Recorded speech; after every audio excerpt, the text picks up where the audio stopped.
Mobile, TV, laptop, internet എന്നിങ്ങനെയുള്ള സാങ്കേതിക സംവിധാനങ്ങൾ ഇന്ന് നമുക്ക് ജീവിതത്തിൽ ഒഴിവാക്കാനാവാത്ത ഒന്നാണ്. നമ്മുടെ കൈകളിൽ ഒതുങ്ങുന്ന ഒരു കൊച്ചു കമ്പ്യൂട്ടറായി സ്മാർട്ട് ഫോണുകൾ ഉപയോഗിക്കാവുന്നത് കൊണ്ട് തന്നെ ഇത് ഏറെ ഗുണപ്രദമാണ്. എന്നാൽ ശരിയായ രീതിയിൽ ഉപയോഗിച്ചില്ലെങ്കിൽ ഇത് ഗുണത്തെക്കാളേറെ ദോഷമാണ് താനും. ഇന്ന് ചെറിയ കുട്ടികൾ മുതൽ വലിയവരിൽ വരെ കണ്ടുവരുന്ന മൊബൈൽ ഫോൺ അഡിക്ഷൻ അല്ലെങ്കിൽ ടെക് അഡിക്ഷൻ, അല്ലെങ്കിൽ ഇന്ന് നാം വളരെ ഭീതിപൂർവ്വം നോക്കിക്കാണുന്ന ഗെയിം അഡിക്ഷൻ എന്നീ മാനസികാവസ്ഥകളെയെല്ലാം കുറിച്ചാണ് ഇന്ന് ഞാൻ നിങ്ങളുമായി സംസാരിക്കാൻ ഉദ്ദേശിക്കുന്നത്.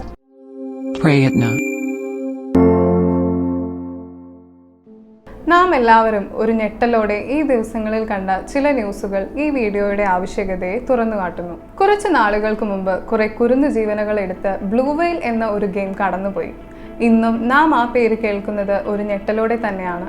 എന്നാൽ ആ ഞെട്ടൽ തീരും മുമ്പ് ഇതാ ഫ്രീ ഫയർ എന്ന പേരിൽ എത്തിയിരിക്കുന്നു അടുത്ത ഒരു ഗെയിം.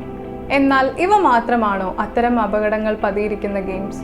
അല്ല, ഇനിയും ഉണ്ടാകും ഒരുപാട് ഗെയിമുകൾ. എന്നാൽ എന്താണ് നമുക്ക് ഓരോരുത്തർക്കും ചെയ്യാൻ സാധിക്കുക?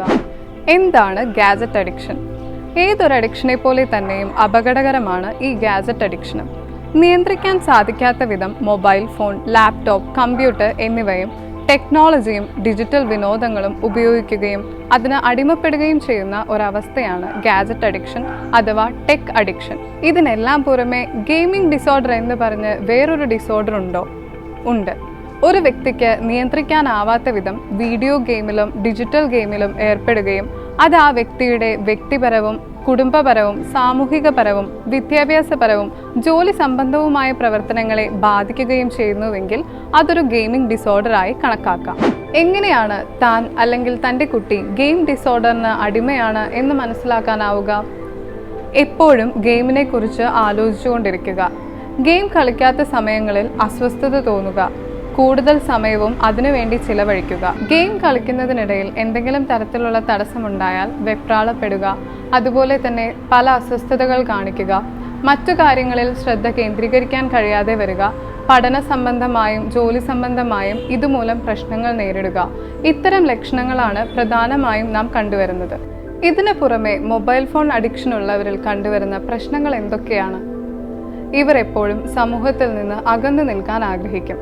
കാരണം ബന്ധുക്കളോടോ സുഹൃത്തുക്കളോടോ ഒപ്പം ചെലവഴിക്കുന്നതിനേക്കാൾ ഫോണിൽ സമയം കളയാനാണ് ഇവർ ആഗ്രഹിക്കുക. എന്തെങ്കിലും കാരണവശാൽ ഫോൺ കയ്യിലെടുക്കാൻ മറക്കുകയോ സ്വിച്ച് ഓഫ് ചെയ്യേണ്ടി വരികയോ ചെയ്താൽ ഇത്തരക്കാർ വല്ലാതെ അസ്വസ്ഥരാകും. മറ്റൊരു പ്രശ്നമാണ് സോഷ്യൽ നെറ്റ്വർക്കിംഗ് അഡിക്റ്റ് ആവുക എന്നത്. ഫേസ്ബുക്ക്, ഇൻസ്റ്റാഗ്രാം, യൂട്യൂബ് എന്നതിലുമെല്ലാം പുറമെ അശ്ലീല സൈറ്റുകൾക്കും ഇവർ അടിമകളാകുന്നു. എന്തൊക്കെ ശാരീരിക മാനസിക പ്രശ്നങ്ങളാണ് ഇതുമൂലം ഉണ്ടാകുന്നത്? കാഴ്ചശക്തി കുറഞ്ഞു വരിക, കഴുത്തുവേദന, തലവേദന, ക്ഷീണം, അമിതവണ്ണം, വിശപ്പില്ലായ്മ ഇതെല്ലാമാണ് ശാരീരികമായി അനുഭവപ്പെടുന്ന ബുദ്ധിമുട്ടുകൾ. എന്നാൽ ഇതിനെല്ലാം പുറമെ മാനസികമായി അനുഭവിക്കുന്ന ബുദ്ധിമുട്ടുകൾ വേറെ.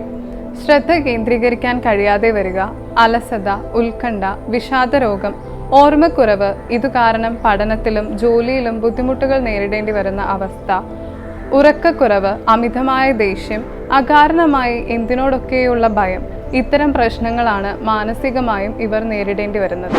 പ്രതിരോധമാണ് മുഖ്യം. എങ്ങനെ നമുക്ക് ഈ അഡിക്ഷൻ നിയന്ത്രിക്കാം? മാതാപിതാക്കളുടെ കൃത്യമായ പ്രതിരോധ ഇടപെടലുകളാണ് ഏറ്റവും പ്രധാനം. ഇന്റർനെറ്റിൻ്റെയും മൊബൈലിൻ്റെയും ഉപയോഗ സമയം കൃത്യമായി നിയന്ത്രിക്കുക. ചെറുപ്പം മുതലേ അത് നടപ്പിലാക്കി വരിക.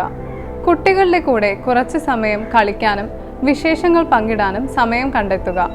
ഫോണിനായി വാശി പിടിക്കുന്ന സമയങ്ങളിൽ പുതിയ കളികൾ പരിചയപ്പെടുത്തി ശ്രദ്ധ തിരിച്ചുവിടുക. ആഴ്ചയിൽ ഒരു ദിവസം mobile free, TV free, internet free day ആയി കുടുംബാംഗങ്ങൾ എല്ലാവരും തീരുമാനിക്കുക. തീരുമാനത്തോടൊപ്പം തന്നെ അത് നടപ്പിലാക്കുകയും വേണം. വീട്ടിൽ മടങ്ങിയെത്തിയ ഉടൻ തന്നെ TV, മൊബൈൽ, ഇന്റർനെറ്റ്, ഗെയിം ഉപയോഗിക്കാൻ അനുവദിക്കാതിരിക്കുക. മൊബൈൽ ഫോൺ, ഇന്റർനെറ്റ് എന്നിവ മൂലമുള്ള ഗുണദോഷങ്ങളെക്കുറിച്ച് അറിവ് നൽകുക. എപ്പോഴാണ് നിങ്ങൾ പ്രൊഫഷണൽ ഹെൽപ്പ് ആവശ്യപ്പെടേണ്ടി വരുന്നത്? നിങ്ങളുടെ ദൈനംദിന കാര്യങ്ങളിൽ എന്തെങ്കിലും ബുദ്ധിമുട്ട് ഇതുമൂലം നേരിടേണ്ടി വരുമ്പോൾ മുതൽ നിങ്ങൾ പ്രൊഫഷണലായി ഒരു സൈക്കോളജിസ്റ്റിന്റെ സഹായം തേടണം. കൃത്യമായ തെറപ്പികളിലൂടെ ഈ അഡിക്ഷനിൽ നിന്നും അവർക്ക് നിങ്ങളെ മോചിപ്പിക്കാൻ സാധിക്കും. ഇതിനായി ഉപയോഗിക്കുന്ന ഏറ്റവും എഫക്റ്റീവ് ആയിട്ടുള്ള തെറപ്പിയാണ് ഇൻഡിവിജ്വൽ തെറപ്പി, അതുപോലെ തന്നെ കോഗ്നിറ്റീവ് ബിഹേവിയറൽ തെറപ്പി. ഇൻഡിവിജ്വൽ തെറപ്പിയിലൂടെ മൊബൈൽ ഫോൺ ഉപയോഗം മൂലം ബാധിച്ചേക്കാവുന്ന പ്രശ്നങ്ങൾ അല്ലെങ്കിൽ അതുമൂലമുണ്ടാകുന്ന മാനസിക ബുദ്ധിമുട്ടുകൾ പരിഹരിക്കുന്നതിന് തെറപ്പിസ്റ്റ് നിങ്ങളെ സഹായിക്കും.